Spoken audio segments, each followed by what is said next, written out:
Just a couple months ago, I started my training to become a certified anesthesiologist assistant. And in that time, I have learned so much about what it means to be in the operating room, about how to succeed in the classroom, and just how to be a professional in the world of anesthesia. If you're interested in becoming an anesthesiologist assistant, maybe you're about to start your schooling, I want to put this out there so that you guys can kind of have a little bit more of an idea of what to expect once you start your training to become a certified anesthesiologist assistant one day. In case any of you guys are new here, my name is Jesse. I am a first-year anesthesiologist assistant student, and this video is basically just going over a couple of the most important things that I wish I knew before starting anesthesiologist assistant school. So we'll just jump right into it here and start with some of the things that I've learned about being in the classroom. So first things first, being in the classroom, one of the biggest things that I wish I knew before starting AA school is how much of a role physics was going to play in my education. Maybe you're in your undergraduate degree right now and you are taking your undergraduate physics class, you're talking about momentum and velocity and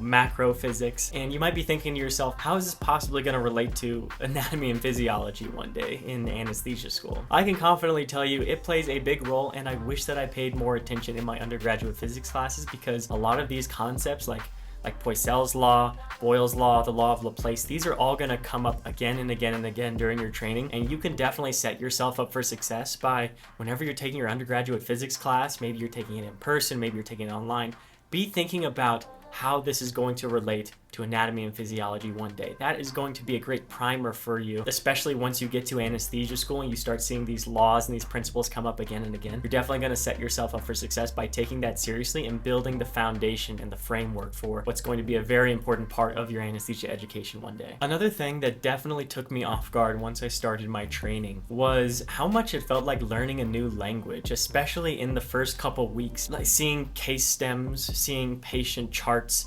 seeing a bunch of acronyms and colloquial terms that I had not heard before. It felt like learning a new language. In fact, in my program, we had a whole section just dedicated to learning our medical terminology. There were a lot of scribes in my class, and I went to them to learn a lot of this new medical terminology because it is dense, and when you're reading one of those case stems or you're reading a patient chart and you've never seen that before, it just looks like hieroglyphics, honestly. And it took me a long time to kind of get used to that medical lingo and how patient charts are written, so that when you're writing your care plans, when you're preparing your anesthetic plan for your patient for the next day, it takes a little bit of time to get used to that medical terminology, especially if you haven't started in the medical field already. So expect for a bit of a learning curve when it comes to learning all that medical lingo. I definitely didn't think about that when I was in anesthesia tech, when I was in my undergraduate degree.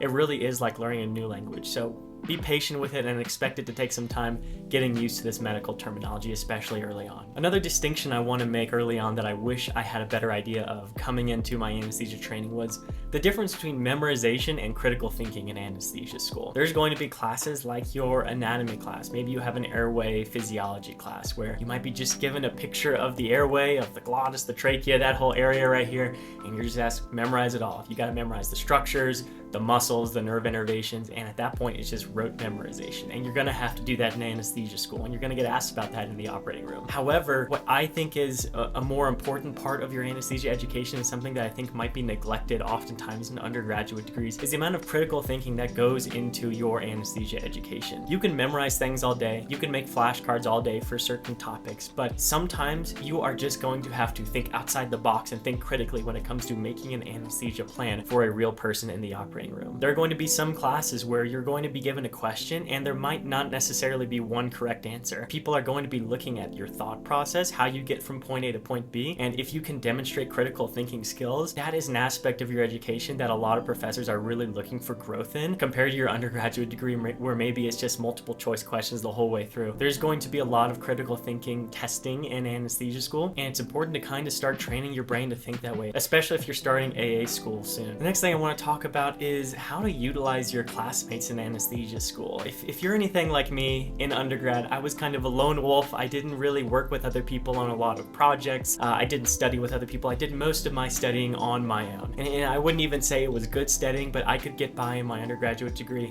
by just kind of doing everything on my own. In anesthesia school, you're going to have a smaller class. You're going to be seeing the same people day in and day out, especially if you're in one of the programs that has a smaller class size. And I think it's important for you to utilize your classmates not to memorize certain facts, but to talk out complex subjects that need a deep understanding. But this goes back to the previous point on memorization versus critical thinking. You don't need a lot of times other people to do flashcards or to just memorize certain topics. But I think that one of the most helpful things for me that I didn't do in my undergraduate degree was talking out tough concepts with my classmates. That was one of the biggest ways that I improved in ingraining certain subjects and certain mechanisms into my brain, and then I could utilize that kind of critical thinking in an exam or in the operating room. A lot of times talking it out with other people, hearing different perspectives that you're not usually hearing when you're just in your own mind space, is going to be one of the best ways that you can improve rapidly and understand these dense, hard concepts that you're going to encounter in anesthesia school. It's kind of like a symbiotic relationship. Everyone's going to be improving by hearing everyone's perspective. So absolutely utilize your classmates, especially if you have a smaller class size. All right, next thing here that I want to talk about is, what are you studying for? This is a big question that I encountered really early on in my anesthesia training. While during your undergraduate degree, you're studying for the next exam. You're studying for your midterm. You're studying for your final. You're studying to keep your 4.0 GPA. Maybe you're studying for the MCAT. Maybe that's kind of your end goal in the phase of life that you're in right now. Once you get to anesthesia school, absolutely you're still going to have midterms, you're going to have your board exam, but you are not studying just to do well on those. You are studying to be a good, competent anesthesiologist assistant one day. I heard something from an attending a while back early on in my training that they said, you're not studying right now just to purely be a student. You are now an apprentice of anesthesia. You're learning the art of anesthesia. And if you start thinking of it as an apprenticeship, you start to shift away from, okay, I'm learning about all these dense physics concepts so that I can do well on this exam. You're thinking about that now so that you can make the right decision in the operating room. When there's a pathology going on, something's wrong with the patient, you need to get to the root of that. These concepts that you're learning about in the classroom are going to be the foundation, the building blocks for making the right decision, finding the root of a problem in the operating room, and treating it accordingly. So once you get to AA school, that's going to be the key to going from, okay, I'm just studying for this exam, I'm studying to get by.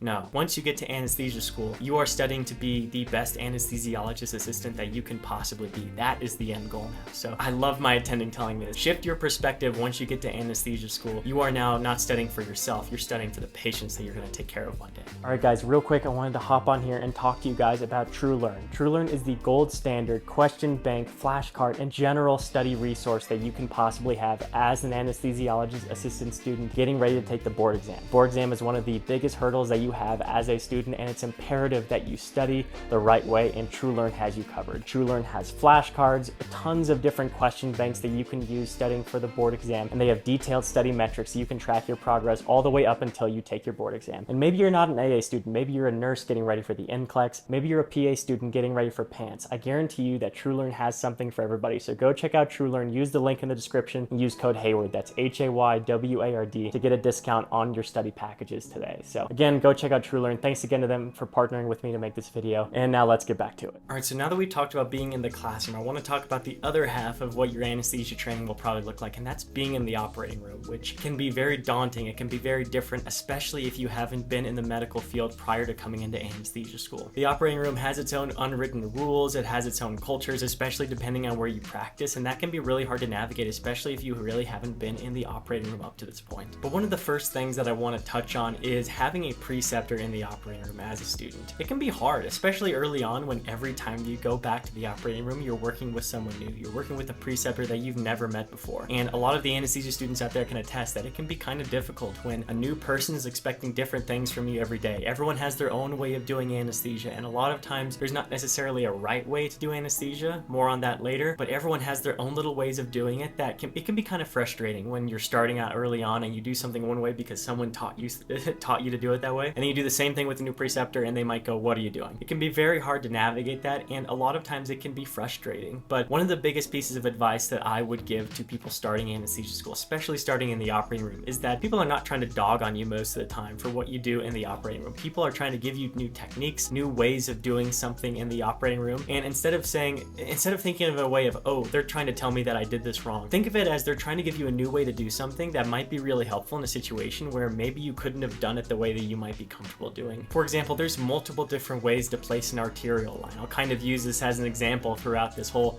video, but people might show you very different ways on how to place an arterial line. Maybe you use an ultrasound, maybe you do it blind. There's so many different ways to do it, but let's imagine that you get really used to using the ultrasound and one day you don't have an ultrasound available. A lot of times preceptors will try to teach you how to use the arterial line without the ultrasound because you might not have that one day. So everything you learn in the operating room, try to think of it as a learning opportunity, especially if you're at a teaching hospital. People just want to show you what's worked best for them, and a lot of times it works well for them. There's a reason for it. There's a reason why they like one technique over the other. So take everything in as you're doing your training and just try to be a learner. That's really what anesthesia is about. It's about being a lifelong learner. Embrace that mentality while you are in anesthesia school. Somewhat related to this, I think that I wish before starting anesthesia school, I knew more about the difference between what a procedure is versus what a technique is. I learned this from one of the attendings that I did sim lab with. He explained the difference between these two, and they might sound exactly the same to you, but there is a difference, and you'll see the difference very clearly once you get into the operating room. Once you're in your sim lab, it becomes clear as day. Procedures are going to be the vital, necessary steps that you need to perform every time when you are doing something in the operating room.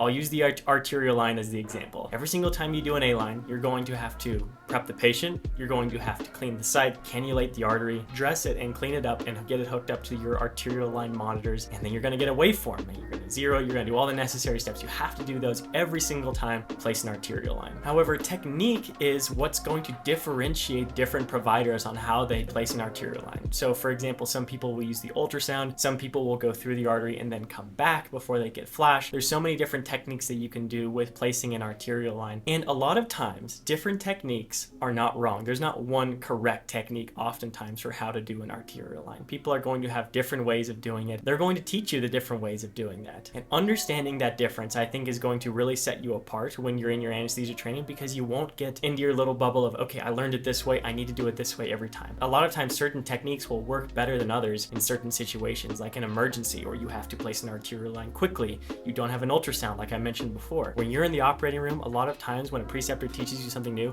that's your opportunity to grow and branch out and try to do this in a new way so that you can improve as a provider and one day be able to utilize many different techniques to perform one singular procedure. Another way that you can stand out in the operating room is being prepared before the start of a case.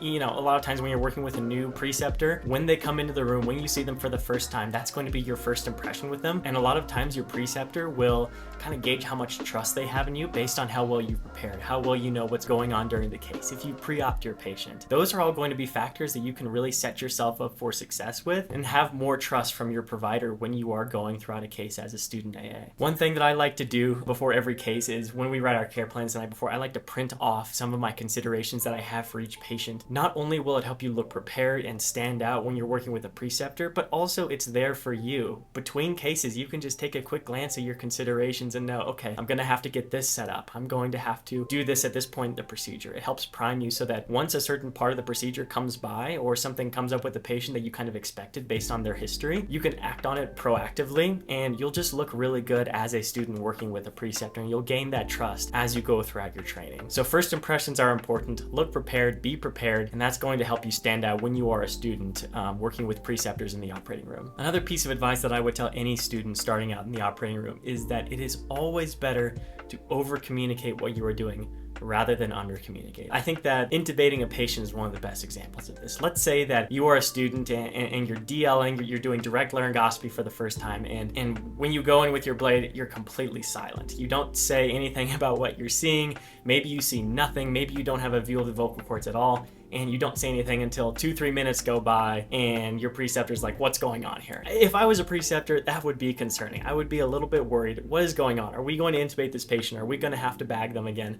Well, what's happening here? What you can do to look better in front of your preceptor and help build trust with your preceptor is when you're doing different procedures, say everything that's going through your mind as you're doing it. Okay, I see the hard palate, I see the soft palate. I can see the bottom of the arytenoids. Okay, I can see the epiglottis. I'm gonna lift the epiglottis out of the way. okay, I can see the glottis and the vocal cords now. Say everything as you're doing it, because then your preceptor knows, okay, they are there. They can do it because they're telling me exactly what they're seeing. And then they'll be more hands-off. They'll let you do it because you've built that trust with them. It's so much better. It's so much easier to build trust with a preceptor when you over-communicate what you're doing rather than just being silent and stressing other people out that are in the room with you, because especially something like direct laryngoscopy or most procedures in the operating room, it can be kind of stressful at the beginning and the end of a case. So over-communicating is going to be one of the best ways that you can show your preceptor that you're prepared, you know what you're doing, and you're going to build that trust with your preceptor pretty quickly. And last, and I would say most importantly, one of the things that I really didn't learn until much later in the program than I wish I would have learned. If I could give one piece of advice to any student starting out in an AA program, understand that it's okay to take time for yourself, to rest, relax, recuperate, and get ready for the next week. I like to take one day every week where I try to just do nothing and not worry about anesthesia, do things that I enjoy to do, go on a run, go on a walk, maybe do some hobbies that I enjoy, maybe make some music. It could be anything, whatever works for you. Even just taking one day every week to set anesthesia aside and focus on yourself is going to help you stay motivated. It's going to help prevent burnout. And a lot of times being in the operating room, being in the classroom at the same time, having all those things on your mind can be overwhelming. So take the time necessary to prevent burnout. You're going to be able to get through the whole program and you're going to be happy and healthy and you're going to thrive doing it rather than just trying to survive. So that's going to do it. Just a couple of things I wanted to get off of my chest about if you're starting an AA program, if you really don't know what to expect. I really hope that you can take something away from this video and hopefully take some of these and implement them into your own education and exactly learn how to thrive instead of just surviving, learning how to have fun while you're doing anesthesia rather than just trying to get by. Because when you're in the operating room and you're doing all the things that you work so hard to do, it really is an honor. It's a privilege that you get to do it, and you want to be able to do it and be happy while doing it and be excited while doing it rather than being burnt out and really struggling. So a lot of these things will help prime you for some of the challenges that you might encounter in anesthesia school, and I hope that you can take something away from this video that will help you in your own anesthesia education. Be sure to like, comment, and subscribe. Again, thank you guys so much for watching this video, and we'll see you guys in the next one. Bye-bye.